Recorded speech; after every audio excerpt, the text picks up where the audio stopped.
Hey chiropractors, we're ready for another modern chiropractic marketing show with Dr. Kevin Christie, where we discuss the latest in marketing strategies, content marketing, direct response marketing, and business development with some of the leading experts in the industry. Hey docs, here's another episode. This one I got Dr. Brock Martin from Tennessee. We're going to actually dive into really transforming your practice. He's an interesting story where we'll dive into what his 2019 looked like, what the 7 years leading up to 2019 looked like, and then how his practice has just exponentially grown, tripled, and I think even maybe quadrupled since 2019. And obviously a lot of that through a pandemic, and he's in a small town as well. And so we're going to dive into some of the things that have transpired to allow for that to happen. And I want you to just start getting your mindset, wrapped around the idea that you don't have to be struggling, right? It doesn't have to be like that. And it was like that for Brock for 7-8 years before he got his mindset right. And this isn't going to be any type of motivational woo-woo type of episode. We're going to really dive into actionable things, but there is a mindset component. And, I do talk to a lot of chiropractors, and I think too many of us limit us to what we think we can make. And at the same time, being patient first, patient-centered, and providing a great clinical experience. And I think we need to start changing our mindset on that and realizing we deserve to make a really good living and enjoy it, right? And it's not about driving a Lamborghini, but it's about being able to provide for your family, for your community, for your team, right? The more revenue that comes in, the more people you can hire in your community, the more you can pay them, the better everything really works, right? So we dive into that today. Before we do, I do want to make mention, we are hosting in Boca Raton, Florida, in our clinic, SFMA Level 1 with Josh Satterley. And I think I've mentioned it before, our practice is hosting different certifications, 4 to 6 throughout the year. And we're excited to have Josh Satterley come down and teach the January 2nd and 23rd of 2022, SFMA Level 1. That particular weekend, we're actually having our mastermind group of 15 of us down here, so it'll be coordinated. I won't be at the SFMA workshop, but we've already got a nice attendance, so make sure you sign up because it is limited.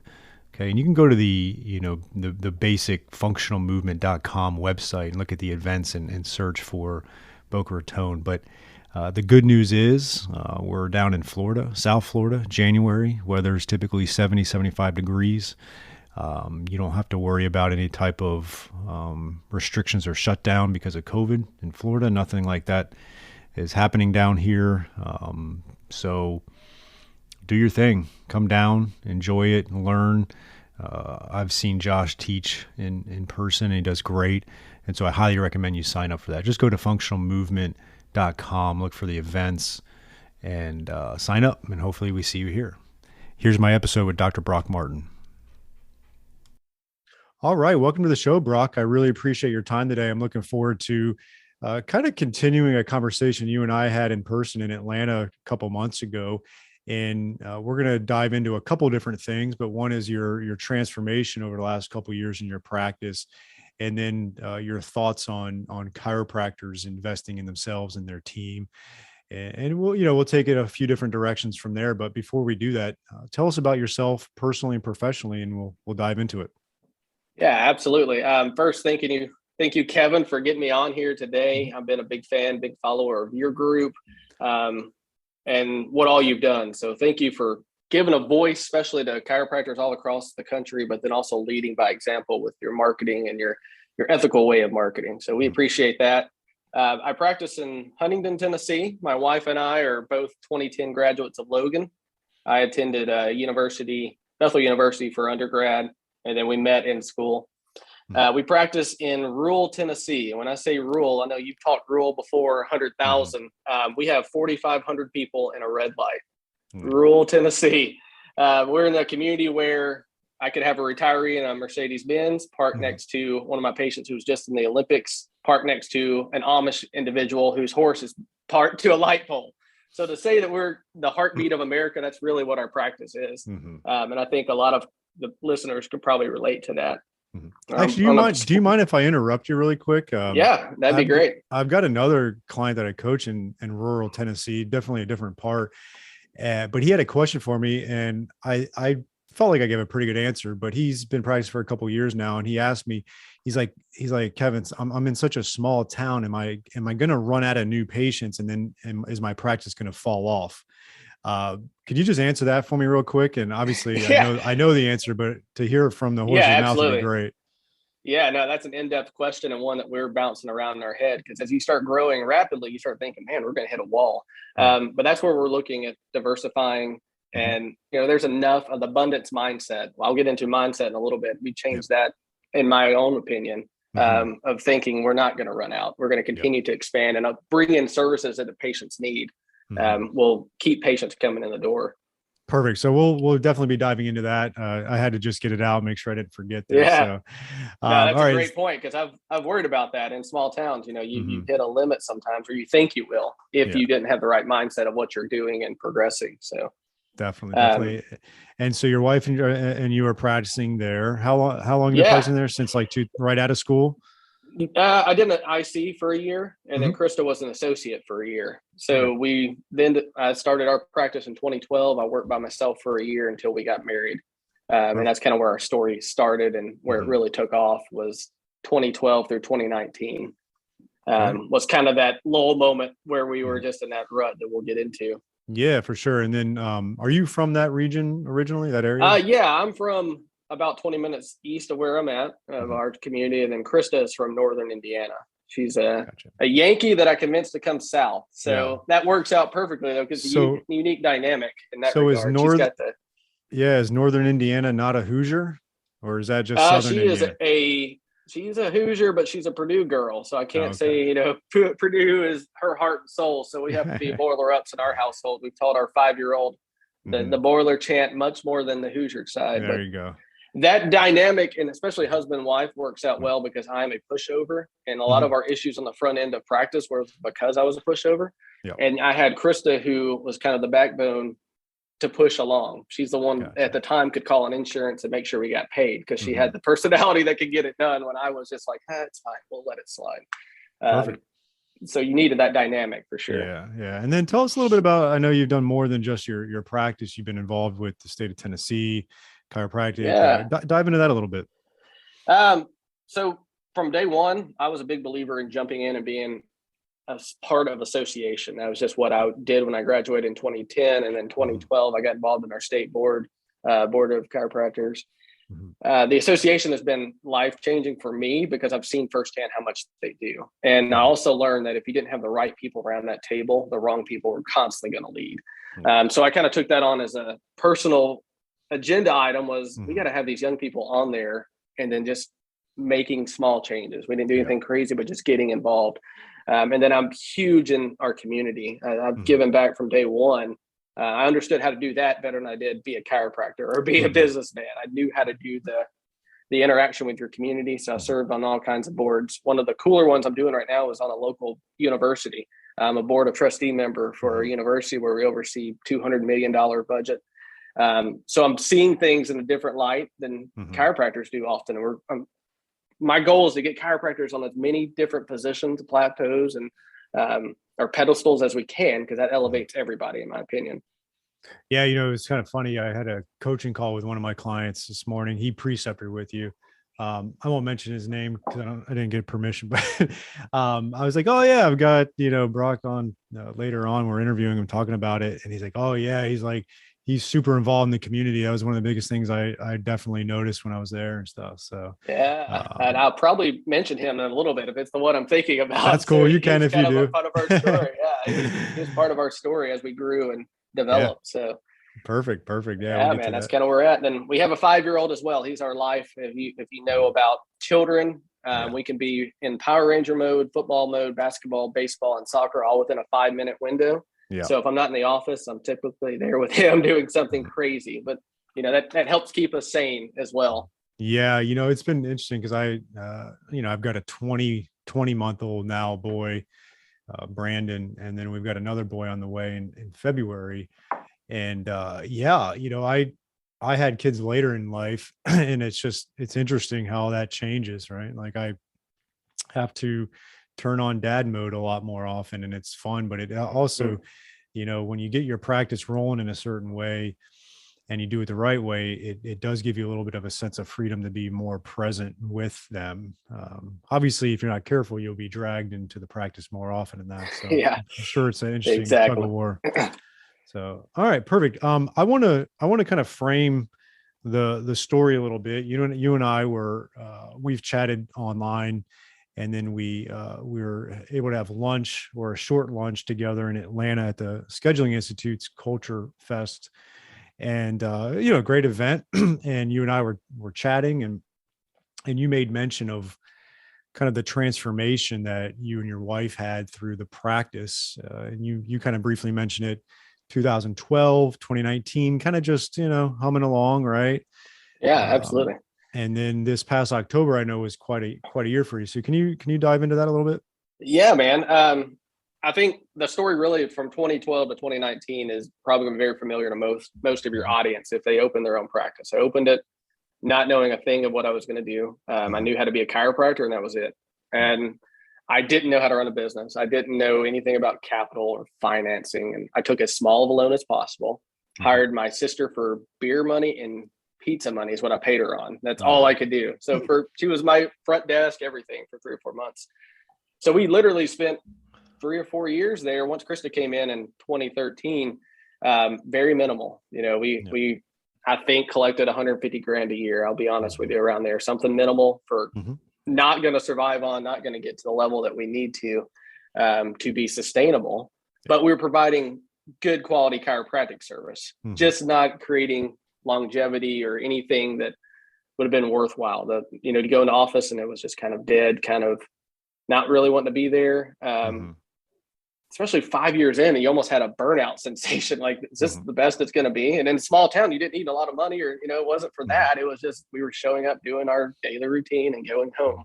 And it felt like we were missing something, there was something there that there was deeper that could be accomplished. And we were missing the boat. I had a poverty complex. I think a bigger part of that was in rural communities. I would see somebody's insurance or whatever before I went in to see them. And that was in my mind. I was like, oh man, they're going to pay $45 or whatever the number was. And I was dictating care based on what I thought they might say back to me, which was crazy. I was the biggest hindrance to myself at that time. But I wasn't ready to admit it, obviously. From the small town, we had a perception to hold up. People respected us, which was great, which part of the transformation the last 3 years is because we built that and that relationship with our community where they respected us. The MDs were sending us patients. We were doing those things correctly, using Cower Up. Those guys came in and they changed our life on the good in that regard back then in 15, 16 range.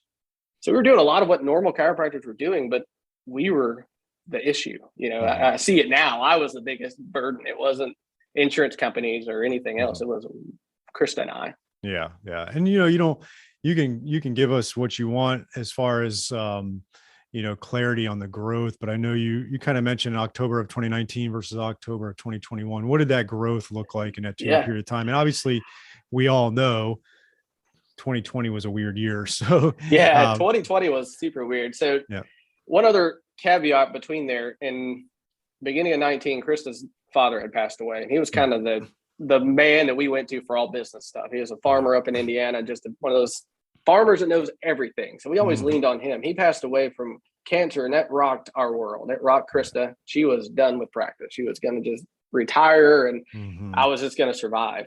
And we were heading, to just devastation. You had through adversity comes opportunity, and we were in that position where we were in the middle of adversity, and we could either jump on the opportunity or let it fall. And that's the same time a friend reached out about at Scheduling Institute, which was just a coaching group that we went to listen to.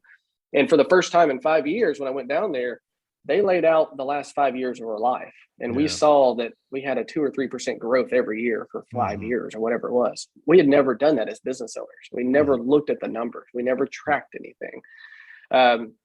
So that started to change our transformation. Was for the first time, it put it back on Krista and I. Yeah. We were the only people that could blame when we look back on that. So between that 19 and especially 21, the number of growth has just been astronomical, but it went up collections wise 147% in 1 year. And that was through COVID. Yeah. And then this year alone, last year, 2020 was our best year ever, but this year we're up 87% in collections over that number over 2020, which is crazy to think about. And most of that was Krista and I getting out of the way, letting ourselves allow the team to delegate and run more of the show, which we dove into on that aspect. Yeah. And I wanted to touch on something you kind of mentioned earlier. I had a conversation with a chiropractor recently, and actually a few of them, but I asked the question simply. It's like, if you went to your veterinarian or you went to your dentist and it was a 500 square foot office with no front desk, and it wasn't that nice, and it just was you, and you were checking in and out, people in and out, taking payments and doing all that, how would you feel about that? Like if you went to your veterinarian or dentist, right? You probably wouldn't feel so great about that, right? Exactly. And in our profession as chiropractors, on one hand, there's this like blessing and a curse. Since we really only need a table in our hands, we can, technically get away with that and do that. But if we're stuck in that too long, it really hinders the type of growth that a physician is looking for, or even a small business is looking for. And so typically, your veterinarian, your dentist, and some of these other types of doctors, they put out a big capital investment to open up a practice. Obviously, they take out a loan typically and all that.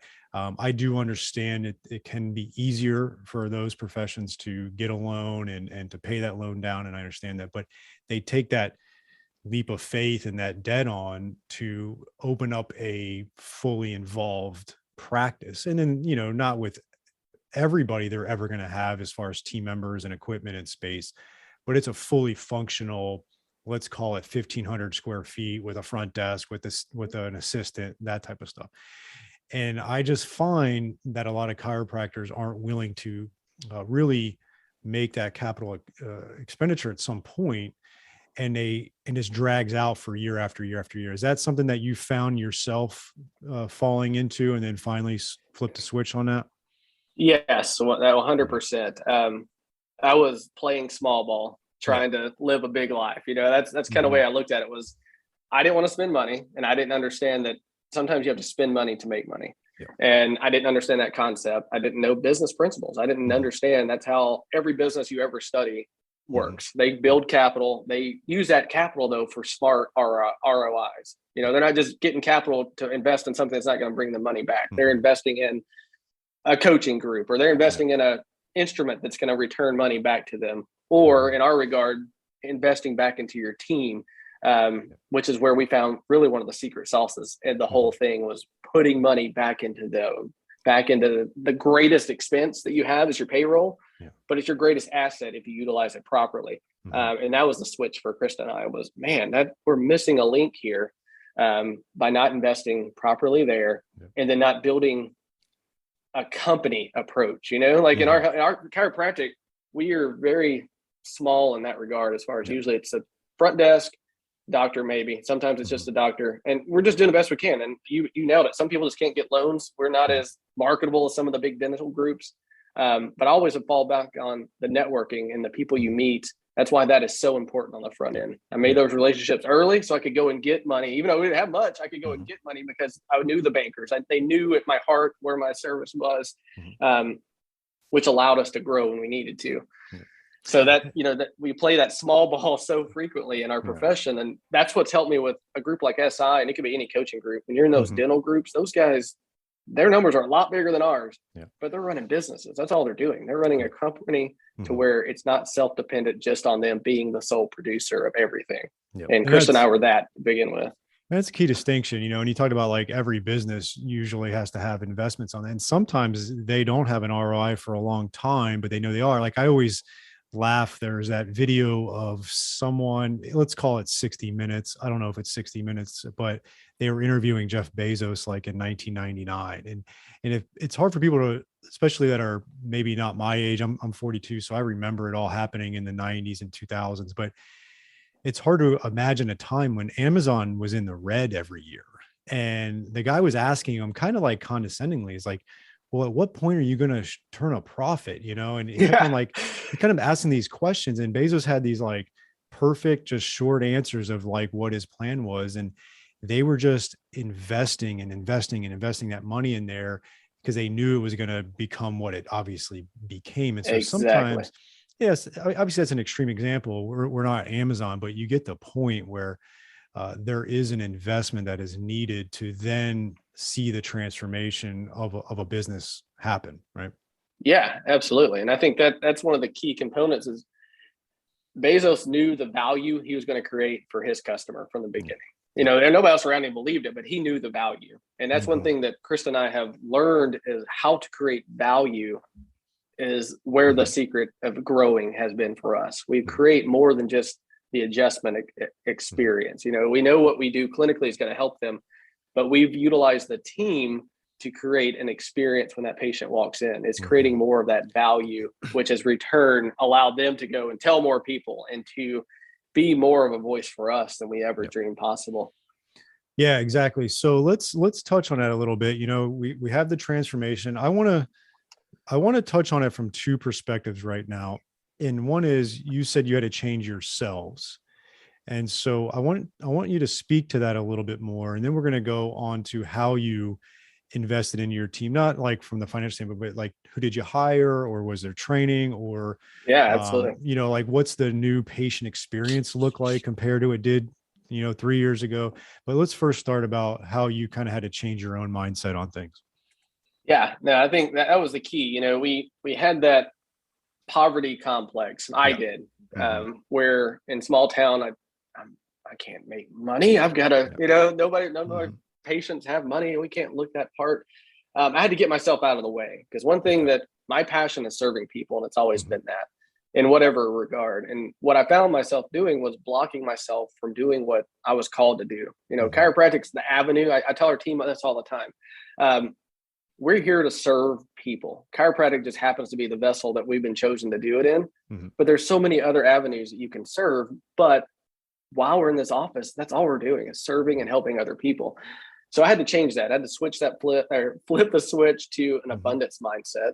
And once you started thinking there's enough patients to go around, there's enough money to come in the door with the heart of giving, it's going to continue to circle. And what we did was, the more we made, the more we started giving away, because we were giving away when I wasn't making money. I was giving to everything that walked in the door. We're more strategic now in how we give, but we were giving. And that was part of the big picture, was we had to learn to create this growth mindset, to not limit us. But as we built growth mindset, the team felt it, and the energy flipped in the team. The team became engaged. The team became driven and goal oriented. Just because of the owners switched their thought process. I started studying successful businesses during that period. And I don't know why I never really thought about it before, but I've got a quote from Disney that I looked at. They, you know, Disney is the happiest place on earth. Everybody loves Disney. It's expensive as heck, but it's, you know, if you got kids, you go to Disney. But one of the cool things about theirs, they did a survey, and it talked about, you know, why people come back. It had nothing to do with the rides or the characters. It was strictly how the park made them feel. And that in my mind was like, man, there's a switch there. There's how you make the patient feel is just as important as them getting out of pain. You know, that connection with them was so important. And then I went into the Chick-fil-A mindset. We're in the South. Chick-fil-A is king. So I studied Chick-fil-A. I was like, what does Chick-fil-A do? And Chick-fil-A was the same way. They want you to spend $8, but have an experience that felt like you spent 20. You know, so they're getting that experience and that value into you where you think, man, that was worth every bit of $8. And then you go to McDonald's and you get an $8 sandwich and you feel like a $3 experience. Yeah. So I brought that mindset back to our team of let's go that extra mile, that Chick-fil-A extra mile is what we talk about it in the office, to where, yeah, we're going to produce the best chiropractic treatment, but what can we do outside of that that would invite patients to be a referral source for you, want to send their friends, want to go and tell somebody down the street. Because they will tell all the time that they had a bad experience. Yeah. They won't ever say that they had a great adjustment or their back feels better, but they'll tell them all day long, though, that they went to see Dr. Brock and Dr. Krista, and there was just something different. There was an energy in that vibe. They gave me a small gift. They had my name on the board out front. Some, little things like that start to make a difference in their world. And we started seeing that happen. Yeah, that's great. I think, inherently, and I've mentioned this before, a lot of chiropractors and doctors in general, they think business is a dirty word, right? They think money is a dirty word. They just want to be a clinician and not worry about those things. But you can be a great clinician and have a great business. And like you said, all you're doing is serving people and you're making their experience better. That's the business you're doing. And then, behind the scenes, you're looking at your 5-year analytics and you're making decisions strategically with that. And so there's nothing wrong with that, but you're never losing, sight of the fact that your practice and both of you doctors in your practice, is it just you two now? Is there an associate or? No, we brought an associate in January. Perfect. So that Congrats. that's awesome. That was the change too, though. Because last year I never dreamed, especially 2019, I can't bring an associate. I can't pay her the amount that she deserves. But we switched our mindset from Brock and Krista centered to patient centered. And we were closed a couple hours a day or closed on Thursday. And I was like, we're missing out on opportunity. And our Dr. Shelley is in our office. She's phenomenal. And that's been the most empowering thing for me was I brought her in. I was the doctor. I felt like everybody loves Brock. Nobody's, going to go to Shelley. Shelley comes in the first time I'm gone and she treats, 25, 30 patients that day. I come back on Friday and they're like, Doc, she's actually better than you. Yeah. That was the most humbling, but also empowering feeling because I could step away from something that we built and this machine keeps running now. We're starting to add pieces in place and the machine, just like every business, man, it keeps running. We have to look at our profession or our offices as a business. We can't be the sole proprietors, the sole production person from 25 years old to 65 like we used to, or you can, but you're going to be burned out through that series. So it's exactly right. And you are, like you said, you're patient centered as a practice and as a doctors and the team members. And so you're doing it the right way. Obviously, there's been a lot of people in our profession have done it the wrong way. We know that, and they're doctor centered to the point where everything they do is only geared around how much money can come in, and that's what they look at. You're just flipping the switch on it, and you're just saying, okay, we're gonna give as much as we can. We're gonna make it about them as much as we can. All that's gonna come. The money will come, fine. And then we'll be able to reinvest even more in our team and our patients. And then more will come. And then, it's just a byproduct, right? All right, docs, here is a new opportunity for you from Darcy Sullivan of Propel. She is our SEO specialist in helping out many chiropractors with their search engine optimization and making sure Google is finding you and getting you new patients. It's amazing how many new patients chiropractors can get and are getting when they do the SEO right and a few other things. And Darcy is offering a free SEO workshop just for chiropractors. And you can sign up for that at bit.ly/propelmcm. That is bit.ly/propelmcm, Modern Chiropractic Marketing, right? And so check out that link.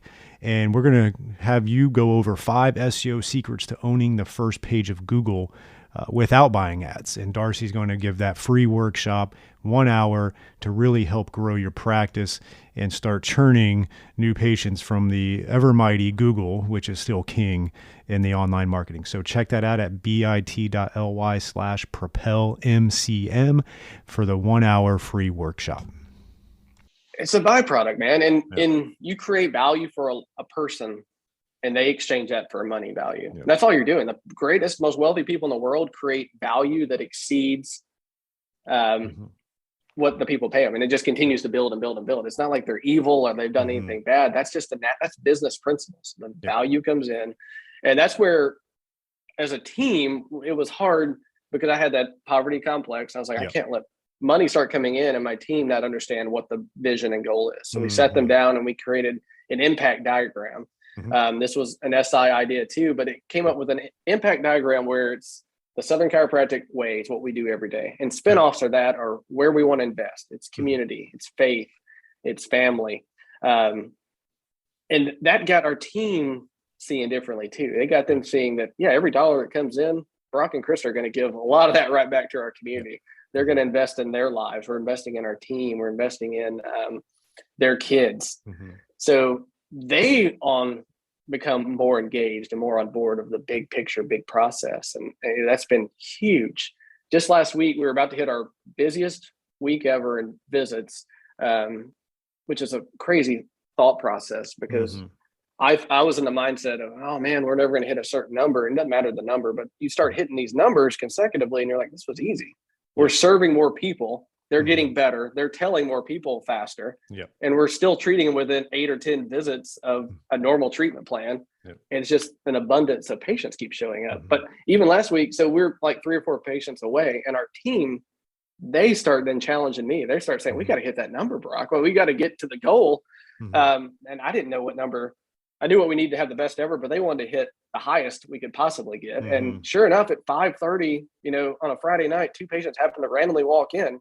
And a lot of that's because the team was just putting that in the energy, they're putting that vibe out there in my mind of these people want to come in. And sure enough, the last one came in was one of those dying and pain patients. And he gets up and he's just ecstatic, talking about how great he feels and he's able to have a great weekend. And that's what we do. Why we do what we do for sure is that the money's just a byproduct. Yeah, that's pretty cool. So I want to dive into now the team part of it. So we kind of, got the clearing for you and, and some of that poverty mindset like that. Now, what have you done with your team? I want to hear everything from like, okay, we had to hire new people. We had to change out some people. We just had to train people better. We had to give me some of that. Absolutely. Okay. We had just one person came in 15. She's still here today. She's been with us 6 years. So she's kind of our rock. Actually, she sent a resume in and we thought she sent it to the wrong place because she was that good. I was like, she doesn't want to work here. But she's been with us the 6 years. We've had others that fluctuated during that 15 to 19 range. Ever since then, we've had very small turnover because we've gotten better at hiring the right people to begin with. And then once they're on our team, we work to put them on the right seat on the bus. If that makes sense. That's been key, is get the right people in. That doesn't necessarily mean they're fit for answering the phones or being clinical coordinators, but they're the right fit for our culture. And that's what we were looking for, was bring in the right culture people and then find the place for them. And we've been doing that, I feel like, exceptionally well because it's really improved in that regard, where the people that we bring in, we then ask them, we sit them down, 3 years, what do you want your salary to be? What do you want your ideal role to be? And then Chris and I commit to working to get them to that position. So the girl that's been here 6 years, she is now our full-on marketing director. This is our first year we've ever had that. And she's strictly doing marketing for our office. We have a clinical care coordinator where she oversees all the day-to-day visits, make sure everybody's doing that. We have a front desk that answers the phone. We have another chiropractic assistant that kind of floats. She does x-rays. She does all that regard. And Krista, I, and Dr. Shelley. And then in October, I brought in who is now our chief financial officer. So, we weren't really ready for that, but the right person came in. We have a mindset in our office, we're always hiring. So we tell our patient, our team, I was like, you're out at a restaurant, you're out, your friends, somebody that fits our culture, let me know about them. And this one happened to be an existing patient. And then she was an accountant during COVID. She had to start working from home. She wanted to get back out. And I was like, man, she'd be phenomenal. And she is thriving. What that's done is allow us to delegate even more and let the doctors be producers. That's what we're doing. That's Krista, I, and Shelley make the money in the clinic. That's really our driving force. But the more we could delegate to these individuals and then incentivize them on their role. So, as I mentioned earlier, they're going to be our greatest expense. So how do we incentivize and leverage them to be your greatest asset on the back end? And that's where we're dialing in. That's a work in progress, but a lot of that comes back to the culture. We talked about Culture Fest, how that was. I spent a lot of money to take my whole team out there, a lot of money. It was I told them, I told them straight up, I was like, look, I'm spending $12,000 to hotels and everything to take y'all there. I'm investing that into you guys, but I want you guys to come back and then utilize what we learned. But I wanted to do it not just for my business, but for y'all personally. I want y'all to take what you learn back to your family, back to your kids. I really try to preach that to them, that Chris and I are here for, I've got 9 employees now, but 24 family members. So I'm responsible for all of them, in my opinion. I'm responsible for that kid who wants his new pair of shoes. I'm going to have to earn that. His mom will then make the money that can buy it. So I want them to see that picture. And that's where culture is so valuable. And we came back from that. Our team's been on fire since then. They broke down some barriers. We had couple people that didn't think they liked each other. So we put them in the same ring. You know what happened? They got down there and one of the girls was like, why don't you like me? She's like, I thought you didn't like me. And literally it just solved everything. And now they have the best, but it was like a weird vibe. And you don't have to spend $12,000 to do that. But to me, it was worth every penny because it created just this unique environment where we can be vulnerable with each other now in the office. And it's a work family, but we're all working towards a bigger cause of serving Huntington and Carroll County and our community. So, and it makes for a fun place to go to work, right? For everybody. Oh, absolutely, man. That's the best part. We walk into work every day. I let them choose. The leader chooses the music that day, whatever they feel like. The experience of the patient. I know you mentioned that a minute ago. So like a patient, something easy that we did, we just write a new patient name on a chalkboard, like new patient, welcome Kevin, or whatever up front. We get more selfies just off that board, which then goes to Facebook, which then spreads everywhere. And that's free. That costs us nothing to do. But we turn it on. We do, as soon as they cross that threshold, they are the most important person in that office at that moment. And I want our team to think that. And it goes through a tour of the office where we're talking about other avenues. We do acupuncture in-house. We have a class 4 laser. And those were additional services we weren't maximizing 3 or 4 years ago. That now that, we're utilizing and maximizing because the value is there and the patients are asking for it. Brock was refusing to give them what they need. I wasn't listening to the patient. I wasn't giving them what they need. And when you give them what they need, they get better faster. They tell people more. And you grow. It's been crazy to see, but that's been the transformation on that. Who gives the tours in the office for the new patients? Is it the clinical care coordinator or the doctor? It is. Yeah, clinical care coordinator. So she goes up as soon as a new patient comes in. Hey, Kevin, welcome to our office. I'll be the first to welcome you. Brings them down the hall. There's a tour that we have set up that at least just introduces them to the clinic.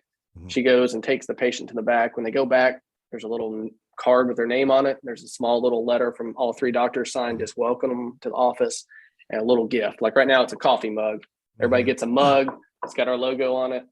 And now the process has started. Now every day I hear them tell that girl, I've never had that experience like this. Are you sure this is a doctor's office? What is this? It's not stale. You're not making me sit out in the waiting room. Like our goal is to get them. If they're a new patient, they're getting in as soon as we can. So they're getting in and sitting down. For one, you never know what they might hear in the waiting or in the lobby or with another patient.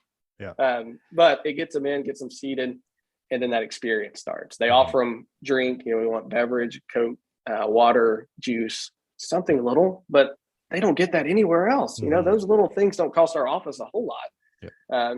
And it's creating that vibe, that energy change of. I need to get back into some of that. We removed a few different things like that for COVID. Like we had a nice water display, whole thing, water bottles and all that. We moved that out. People didn't want to touch, it's like all these different things. So, but it's time to get back into it. Yeah, man. I think in 2022, I was listening to a podcast last night. And they talked about, we've lost experience, the patient and the people. We've been locked up on Zoom calls, and 2022 is going to be the year where you bring back those experiences more than ever. Patients are going to thrive or just crave that. And if the offices that can do that are going to succeed and do well, because we're all there's some exceptional people. My buddy Jason Holm, I'll give him a shout out. I don't know if he's probably listening. Those guys, Brett Winchester's, they're upper echelon. The rest of the group we're all pretty close on what we do. We're all pretty knowledgeable. But we got to find ways to differentiate you from the competition or others. In our office, we concentrate on just being the best office we can be, though. I don't care what the other chiropractic clinics are doing.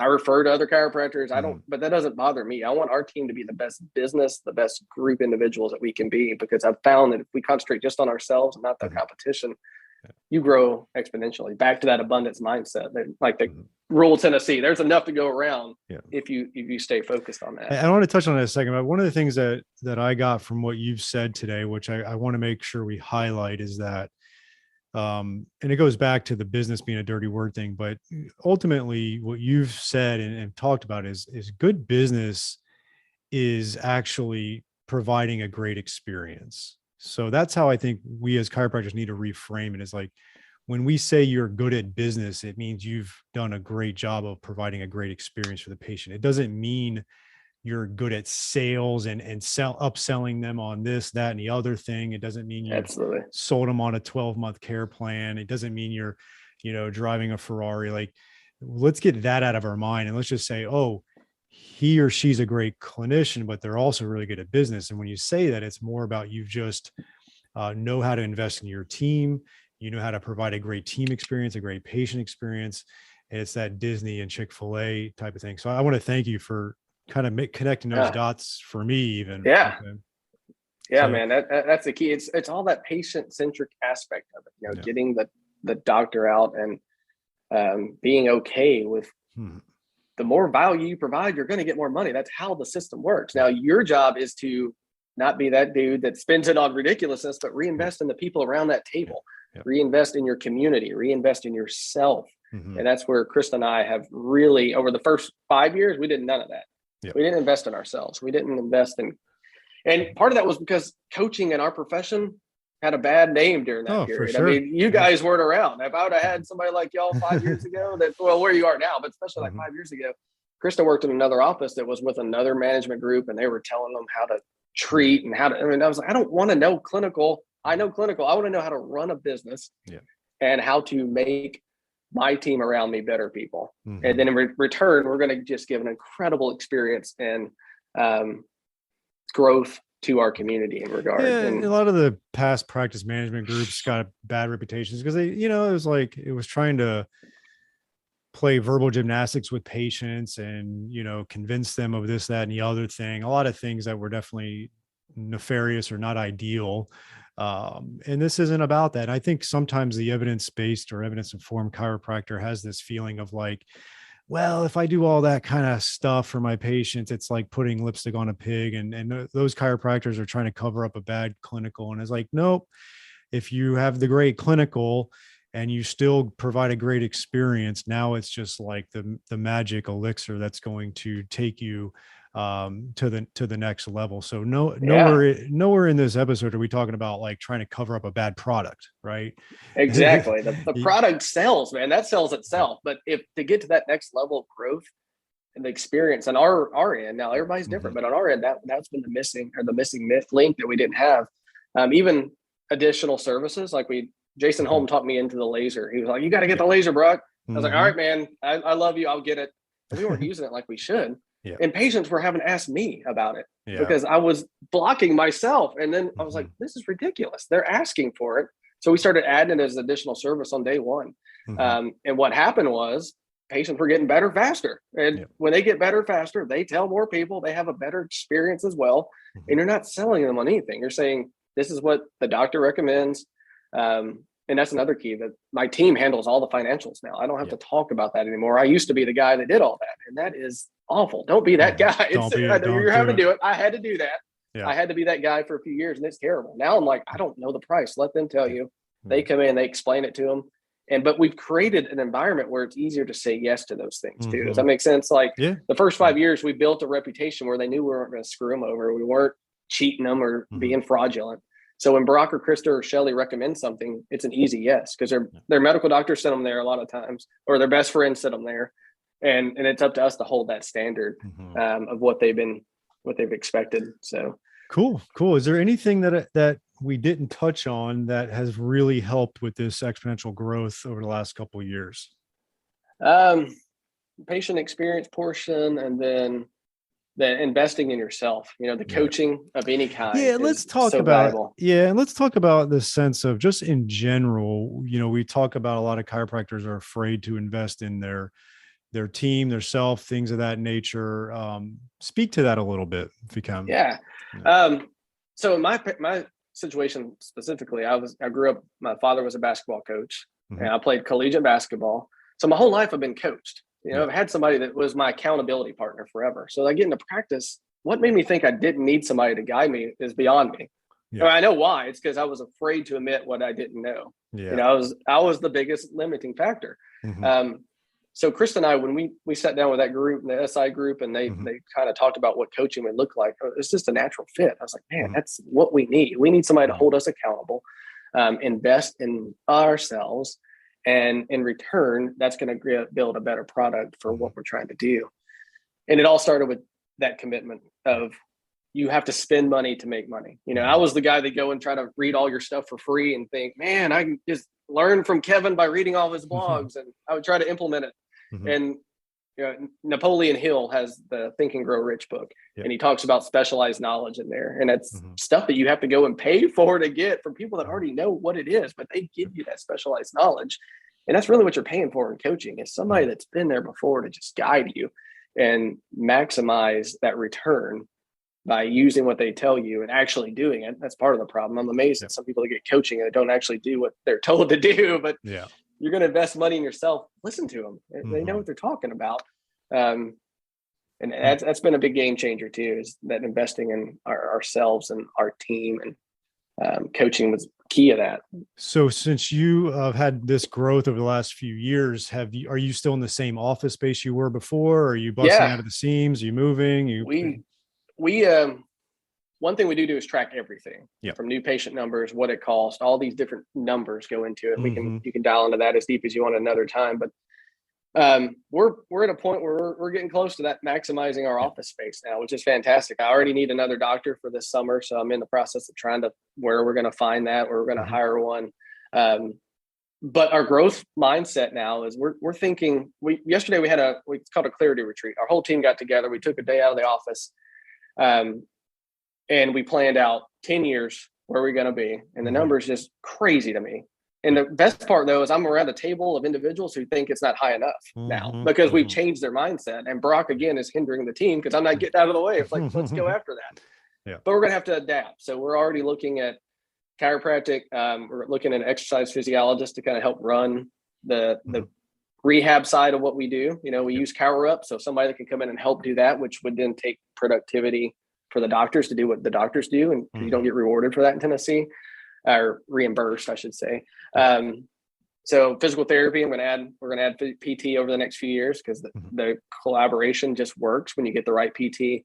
I'd like to add PA in the future. Everything's revolving though around, why should I have to send them out if I'm already creating that experience they want? We hear every day, I just wish you wouldn't have to send me down the street to get this. Like, man, we got to get that in house. So that's where we're heading. It's going to take some time, but we're shooting for that. And cool. It's all about creating that value. One thing I would add is, don't be afraid to charge your worth. We're in rural West Tennessee, and I've looked around. We charge more than anybody in West Tennessee for our first day visit. It's astronomically different compared to what some are doing.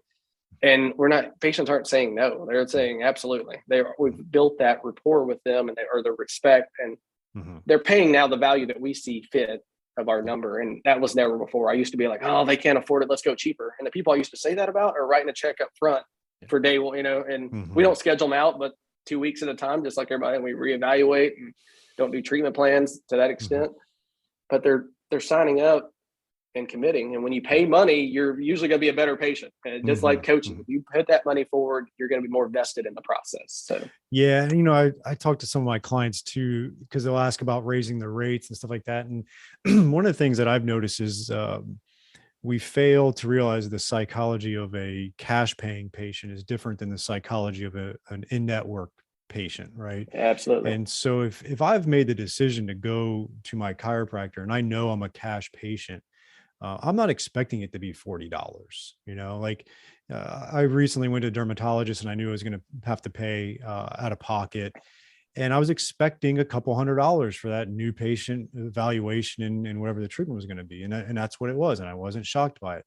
And so when these cash paying patients are coming into your chiropractic practice and you're charging $90 for that visit, that's way under than what they're probably expecting. And exactly. And so, I mean, obviously sometimes there's a point of no return, but the numbers usually considerably higher than what you expect it to be. And you got to understand that psychology of that patient is different than the Medicare patient who's expecting everything to be paid, or the, or the in-network Blue Cross patient who's expecting a $20 copay, whatever. Right. So you got to keep that in mind when you're setting your cash rates. Yeah, you can't. You're creating that value for them. Yeah. And once the patient sees that value, just like we talked about with Chick-fil-A, they're going to get more than the 240 or whatever the price is. They're going to get a much more better experience than that, because that's our commitment to them. And they have no problem paying it, and then they go and tell people before they we get more notifications on my phone almost every day now. Patients talking about, I've never had that experience before. That was so good. And it's not Krista and I or Shelly, it's our team. Yeah. That's where the powers come. We've learned how to train them better to create that experience where they do it and we don't have to worry about it now. That's awesome. I just want to finish up with one last question and just take a couple minutes to go through it. But you mentioned that you now have a marketing director or coordinator. What are some of the things that she's doing for the practice from a marketing standpoint? One thing we changed real fast during COVID last year, if you remember that period, everybody does. Everything was negative. Everything you saw on social media was negative. So Shelby started taking over then, and she said, we're just going to make everything positive. All she did was put positive things out. It had nothing to do with chiropractic. Quotes or videos of us doing silly stuff. And all of a sudden things started changing. If you look at our Facebook, social media stuff, none of it even talks about chiropractic often. It's a lot of times either some kind of giveaway we're doing or some kind of give back, or today it's about, we did gingerbread house competition yesterday with our team. So she posted this on there, and the engagement's crazy. People are commenting and liking who they like, and all that's doing is continuing to put Southern Chiropractic on their feed all the time. And that's been one thing that I've learned is you don't always have to do all the chiropractic can fix blah, blah, blah. Nobody's reading those. Do fun things, short videos. We created Minute to Movement last year, which is where we do a 1 minute blurb on whatever we have in office. So it might be on shoulder, rotator cuff strain, simple little thing, explaining to them. We email that out, we send it out. And it's a quick, easy thing. And patients love it. It's a quick marketing tool. We have in-house, we love competitions. So we do competitions in-house with our team. And then from a marketing standpoint, she's going to get into the MD marketing. This is her first year to fully own all that. So she'll be doing the drops at the offices, kind of like you talked about, taking them things once a month and our best referring docs and things like that. But that's great. I think the key is it doesn't always have to be chiropractic driven. It can be fun and engaging, and it drives your numbers up. One of the concept or one of the main points in the content marketing's epic content marketing book is they talk about be human, and a lot of those things are just showing that you and your team are humans and having fun and having, like all that. And they can relate to that a lot. So that's a great point. If you go and look back at Insight on our page, always the ones of us, just our team is where you get all the engagement. One little thing I'll throw in here that we did started this year that's been exceptional for our team. I bring in local leaders once a month for our team meeting. So I brought in our county mayor, school superintendent, bank owner, people like that. And that's something all of you guys can do. It's free. Just make those networks, bring them in. But then you have somebody else coming in for free once a month to start our meeting, talking about community engagement, talking about faith, talking about priorities, whatever their topic is. But it's building rapport as your community. It lets these other businesses see, man, they're doing something different at Southern Chiropractic. But then also, a lot of times they say the same things that you might say to your team. And it lifts you up a little bit too. You're like, oh shoot, Brock said that yesterday. Mike runs a bank. He must be pretty smart. That's pretty good. So that's an easy little thing you can do starting January 1st. Throw that in there to your clinic meetings. So it's a good idea. Well, I know you're a giver, and I appreciate that. And so if any of our audience has any questions for you, is there any way they could reach out to you just to pick your brain on a couple things here and there? Yeah, man, I would love for that. Social media, Facebook is Brock Martin. I don't know my Twitter handles and such, even though I'm on there. You can email me, wbmartin12@gmail, or call me 731-234-9493. I'm open in all ears, man. My passion is helping young docs and just getting us all in. It elevates everybody, man. That's what I try to tell everybody. If we continue to elevate our game, our profession gets better. And that's why we got to have chiropractors in every walk of life, in politics and leadership, wherever it is, we got to be there. And, I traveled a lot of different states and speaking, and I get to know a lot of different people. And I think I mentioned this to you, but, and I'm also good friends with Michael Massey, and Jason Holm. And I was like, I feel we got some. Yeah, like Tennessee, you guys are putting out some really great docs that are doing more than just staying in their four walls of their practice, getting out and helping people and being kind of industry transformers. So you guys are doing something right up there in Tennessee. Yeah, man. That's where it's at. We got a great association. Yeah. As I said earlier, though, we got to get involved. I see it on those Facebook pages all the time. They're like, "Oh, my board, it's terrible." Yeah. You do it, man. You got to be the guy. Let's go do it. Let's elevate it. We got Mike Massey's done phenomenal. He kind of helped pave the way. Jason Holmes there. We got Jude Miller doing great things with Memphis. So we've got some amazing docs, but we also have a strong association because we have the right people around there and it's been years of working, but we're getting there. We're more forward thinking and advancing as a profession. And we've built relationships with legislators, which has been huge in Tennessee to get things done. Yeah. And they see us differently now. And, I think that's a testament to the docs that's come before us, but for our next generation to continue doing that. That's cool. Well, listen, I really appreciate your time today. This was very insightful for me and my audience, and hopefully people got a lot out of this. So I thank you for this. Hey, man, this has been great. Again, reach out for questions. Obviously, I didn't dive too much into all the details of how all of some of that works, but we can dive into it. We'll have a part two. Man. Just keep investing in yourself, guys. That's the key. Perfect. Thanks again for listening to another episode of the Modern Chiropractic Marketing Show. Before you leave, make sure you check out our website. We've got blogs and podcasts and all kinds of great info at www.modernchiropracticmarketing.com. We also have a closed Facebook group of the same name where a lot of like-minded chiropractors are workshopping ideas and making sure that we have this continual advancement of marketing, business, mindset, and just growth of your practice. So check us out, modernchiropracticmarketing.com, and the Facebook group of the same name.